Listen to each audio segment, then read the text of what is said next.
All right, let's get into it. Today, we are leasing up for something special. We're not just going for a run, we're taking a trip back in time through the incredible historic heart of Vienna, where every single step is a step through history. So, our course today is a beautiful 5.8-kilometer route. It's called the Imperial Morning Run, and a huge shout out to Angel G. Retamero for sharing it on Kinomap. It is the perfect way to see the city come alive. So, thanks for joining us on this one. It's going to be epic. So, you ready for this? The streets are still quiet, the air is fresh. Let's start our watches and take our first steps into 800 years of history. Let's go. We're starting out on the legendary Ringstrasse. Now, this isn't just some road, okay? Think of it as a giant, circular, open-air museum that shows off the absolute peak of the Habsburg Empire. You know, the Ringstrasse itself tells an amazing story of change. Picture this. It's 1857, and the emperor basically says, tear down those old medieval walls. And over the next 50-odd years, this incredible boulevard rose from the rubble. It was a massive statement piece, designed to shout power and progress to the rest of the world. As we're jogging, you're going to notice all the buildings have this epic, grand feeling to them. Well, there's a name for that. Ringstrassen Stil, or Ring Road style. It's not just one thing. It's this wild mix of Gothic, Renaissance, and classical styles all thrown together to create this one overwhelming feeling of, wow, this empire is rich and powerful. Okay, let's pick up the pace just a bit. If you look ahead and to your left, our first couple of major landmarks are coming up, and they represent two huge pillars of the old empire, faith and knowledge. And just like that, we're 1.2 kilometers in. How are you feeling? Should be feeling good. Breathing is nice and steady. Let's hold this pace as we check out our first big site. You see that incredible neo-Gothic church? The one with the two massive spires? That's the Votivkirche. And get this, it's basically the world's grandest thank you card. It was built after someone tried to assassinate Emperor Franz Joseph back in 1853. He survived, so his brother started a fundraising campaign to thank God. And, well, this is what they built. And right there next to it is the main building of the University of Vienna. If you could get close, you'd see the inscription, Universitas Literarum Vindobonensis. And inside that amazing building, there's a courtyard honoring famous thinkers, and the main hall even has ceiling paintings from designs by a very young Gustav Klimt. Pretty cool, right? Okay, we are now jogging right towards the political heart of the Ringstrasse. To our right, you've got these two enormous buildings staring each other down, and each one stands for a totally different idea of power. And there it is, the 2.5-kilometer mark. We are in a great groove now. Let's take a nice deep breath and just soak in this architectural showdown that's happening right beside us. I love this part. On one side, you've got the City Hall, the Rathaus, built in a Gothic style. It's meant to look like old town halls, symbolizing the power of the city and its people. But then, right across from it, you have the Austrian Parliament, built to look like a classical Greek temple.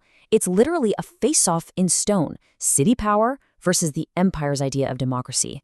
And believe me, the parliament's design was no accident. The architect went all in on the Greek theme. That huge statue out front, that's Athena, goddess of wisdom. The chariots up on the roof are driven by Nike, the goddess of victory.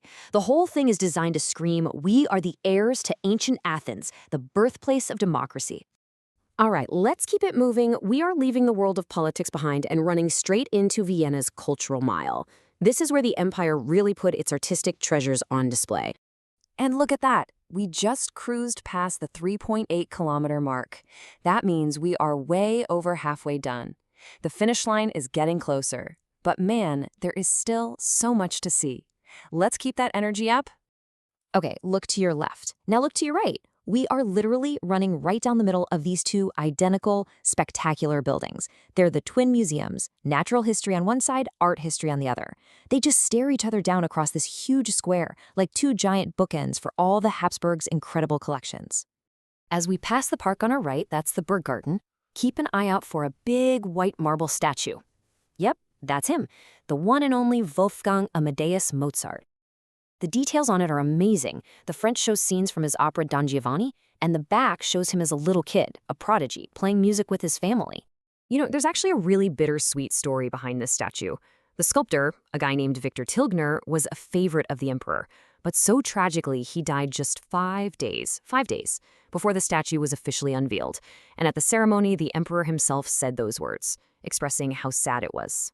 And this statue has had its own wild ride through history, too. It didn't always sit here in this nice, peaceful park. Nope. It was originally in a different square, got damaged by bombs in World War II, and was finally moved to this spot in 1953. Okay, eyes up, look straight ahead. You absolutely cannot miss it. That is the Vienna State Opera, one of the most famous opera houses on the entire planet. It's kind of the grand queen of the Ringstrasse, and it's the perfect warm-up for our final stop. This is it. We are in the home stretch. Our final push takes us to the finish line, the absolutely massive, majestic Hofburg Palace. This was the center of the entire Habsburg Empire. Time to start thinking about that cool down. And stop the clock. 5.8 kilometers. We did it. Fantastic job. Let's just catch our breath for a second and take in where we've ended at. So the Hofburg, it's not just a building. It's more like a city within a city, and it tells the entire complicated story of Austria. It started out as a medieval fortress, and over 800 years, it just kept growing into this insane palace with 2,600 rooms. It saw one of its darkest days when Hitler gave his speech from that balcony right there. And now, it's been totally repurposed as the center of a modern democracy, housing the president's office. And that really is the perfect thought to end on, isn't it? We've run past symbols of kings, of democracy, of art, of war. All these incredible buildings were meant to project power that would last forever. But today, they serve a republic. It just makes you wonder, right? How do cities deal with their own past? And what can we learn from how they transform these powerful old symbols into something new? Something to chew on during your cool down. You did an amazing job today.